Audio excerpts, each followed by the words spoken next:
Hey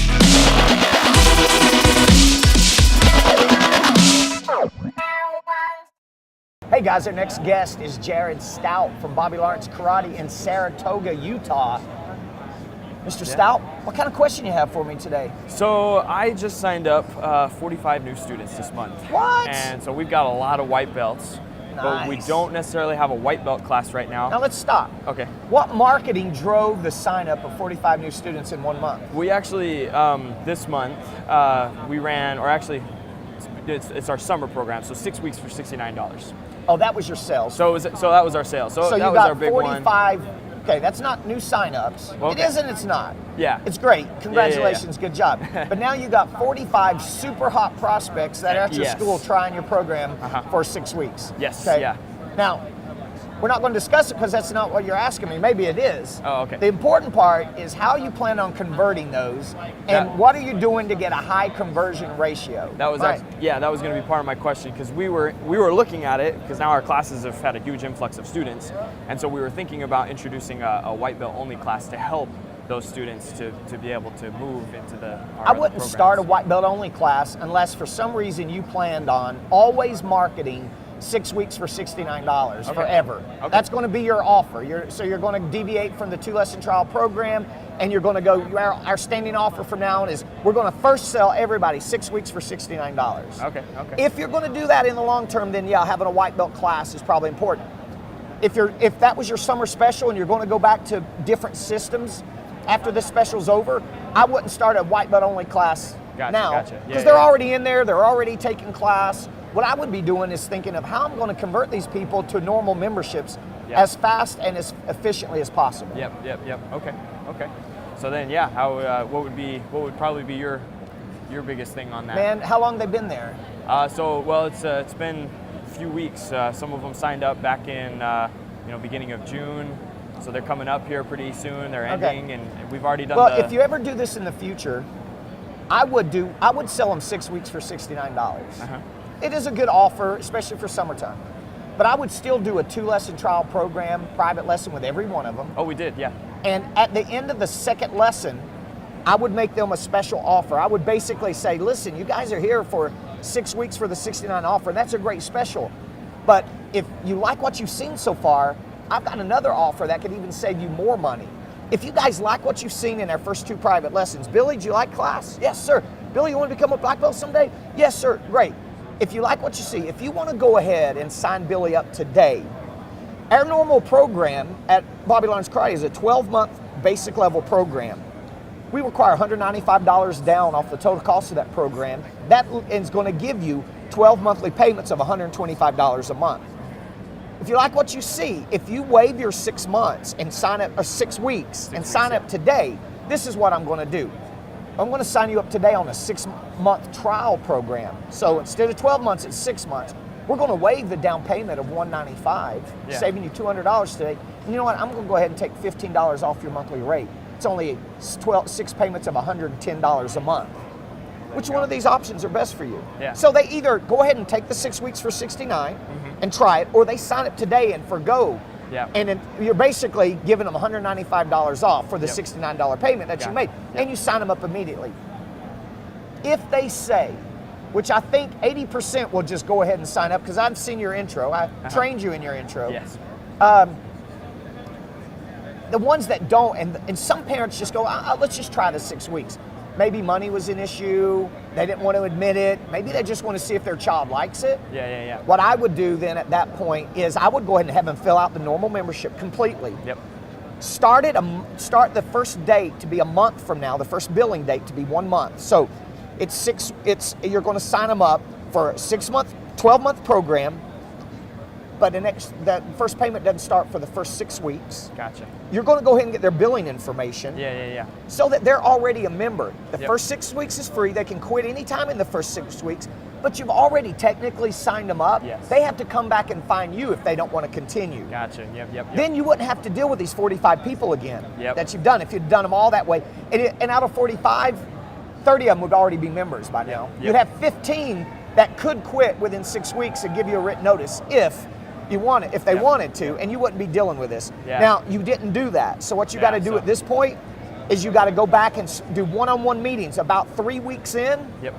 and probably do the same offer. The same type of stuff. Maybe Okay. not the whole 100, maybe not the full 195 you waive, maybe you're waiving 100 of it if they Yeah. sign up now. But at this point, 3 weeks in, they kind of know if they're going to want to sign up. Yeah. So you just want to give them some incentive to go ahead and sign up today instead of wait to the very end. Yep. Yeah. That's okay. the key. Cool. And rock those classes out, which I know you guys do anyway. Yeah. Awesome. Good question, Thank you. man. Yeah. Congratulations on the 45 Yeah. super hot leads you guys sold Yes, thank you. for summer. Yeah, it's been a heck of a summer. Lots of lessons. Yeah, let me know how that works out for you. What the conversion was for the 45. Okay. Absolutely. Yeah. I'll tell you. Great, man. Thanks for Okay. being on the show. Appreciate Yeah, it. Thanks. No problem. Okay, our next guest today on the Asbury V show is Russell Valentine. Mr. Valentine, you having a good time at the SuperShow? Oh yeah, it's a blast. Awesome. So thank you for stopping by the booth. I'm excited to have you here. So what was your question you have for me today? Well, I'm taking over a martial arts school, Taekwondo, Okay. and I guess I'm wondering is how do I transfer my students who are month to month, no contract, no yearly membership, nothing, into a auto draw type scenario. Okay. All right. So are you keeping the name the same? I am. For the school? We're going to Okay. keep it the same. So, that's a good question. So you bought a school from another gentleman, and now he didn't use memberships or contracts on the students, Correct. and you're wanting to do that. And you're very smart for doing that because, there's so many reasons. One, the net worth of your school is heavily, for a membership-driven business, is heavily relies upon having those memberships. It builds up that accounts receivables. So if you ever needed to borrow money, or someday you want to sell the school to someone else, having those students locked into a membership, to a contract, so to speak, is very important and grows the net worth of your school. So that's good. That's good news. Now, how you're going to do that, and the best way to do it, frankly, there is no trickery when it comes to that. The fact that you're buying the school and it's going on new ownership, how many students do you have right now? About 150. Okay, so 150 students. Trying to meet 150 people one-on-one is going to be difficult. However, I would start with every new student that walks in the door tomorrow, goes through your intro procedure, goes through your sales procedure, and signs a membership, which, I like to use the word membership, not use the word contract, right? Then you got to go back to all your existing students. If you can, being that you're the new owner, if you could have as many one-on-one meetings with families as possible, then I would be doing that, because it gives you an opportunity to meet them, talk to them, and explain that, now that I'm owning the school, I have to put all of our students on membership agreements, explaining to the students, whether you do this one-on-one, whether you do this in group sessions, whether you called a meeting with all your white, yellow, orange belt parents, and all your blue, purple, green belt parents, all your brown belts and above parents, and have these little mini sessions on the weekends where you're really re-signing all these students up. That's probably the fastest, easiest way. Now, anytime you get parents in group settings, you need to handle it very carefully, very professionally, because you don't want anybody bringing up anything negative. So what I would probably do is have group sessions, break it down into 3 or 4 group meetings with the parents on the weekends, introducing yourself. Now, they may know you because you're an instructor there, I'm betting, right? Yeah. But still, now you're meeting them not as an instructor, you're as the owner. So meeting them, tell them how excited that you are to be the owner, and how that you've got big plans for the school. Painting the picture of what that school is going to be like and some of the ideas that you've got coming up in the future is a good reason to meet with them and get them pumped and excited. And then have them sit down and explain to them that you have to get all the students on a membership to protect not only you, but to protect them and their rights. So all the membership is agreeing that it's rules that we're going to live by here at the school. I'm going to supply you with the best martial arts classes possible. You guys are going to have to make sure that you're making payments concurrently on time. Now, another thing is, how do you do your billing at the school? We just do it manually, So you're doing your own billing at your school? pretty much. In-house. Okay, there's nothing wrong with that. Like with our Studio Pro software, it does the billing for us. So meeting with the parents and telling them also, that would be a reason right there, is that they're going to meet with you because you're going to start doing automatic billing, which means they can't pay at the school anymore because you need to focus on the students, the classes, and you don't have time to keep up with all of that accounting. So we're going to do automatic billing. And then really setting up the automatic billing at the bottom of your membership and signing it is an agreement, right? Okay. So I would probably do those in group sessions, right? And just pump them up about how excited you are and some of the plans that you have for them in the future. Because the truth of the matter is, if you've got any parents that are disgruntled for any reason, maybe the past owner made some bad decisions or told people some things that was going to happen and didn't concur, then what I would be doing is I would be explaining to them that this is the way things are going to be in the future and how excited you are. So that's kind of the angle that I would take it, I think. Because you might lose a few students that just refuse to sign automatic billing or a membership. But I'll be honest with you, even if you lost a few students, and I don't want you to lose any students, but the benefit of having them on a membership for a period of time that you can count on those payments, you know how much money's coming in every month, and that the entire school can't quit overnight for any reason, is so valuable that even if you lost a few, you might want to, it is definitely worth it, Okay. Now with the transition, when's the transition going to take place? It's in about a month from now. Okay. All right, so you've got plenty of time. I would be trying to think of some really cool things to make the transition from ownership from the last gentleman to you exciting. So what are some things that you can do around the school? You could repaint, right? You can, if the last guy didn't keep it clean, you could give it a facelift. Artwork on the wall is so cheap. We use what's called gator board, I think, and you can blow it up 4 feet by 6 feet or anything down. It's like these posters right here. It's cheap. Put it up around the school and give the whole school a new facelift. You want the parents to see that things are going to be better because you're the new owner. And then them agreeing to, let's talk about the term of the membership. Don't go try to put everybody on 36-month black belt training programs immediately. Even if you got everybody just on a 6-month membership to start, that would be a great plan. Then they'll be used to it after 6 months, doing it again and again. Don't go in and try to hit them with a long-term year or 18 months when they're used to going month to month. Does that make sense? Yeah. Cool. Any other questions, follow-through questions on that? It's pretty exciting, though, that the first time you've owned this school? Yes, sir. That's very exciting. I'm just, any other advice you have for... Man, just remember systems. It's like the TV show The Prophet, it's process, people, and product. And you got to have systems in place, Right now, you've got 150 students, which is a lot of students, right, in a martial arts school. So you're walking into a good situation.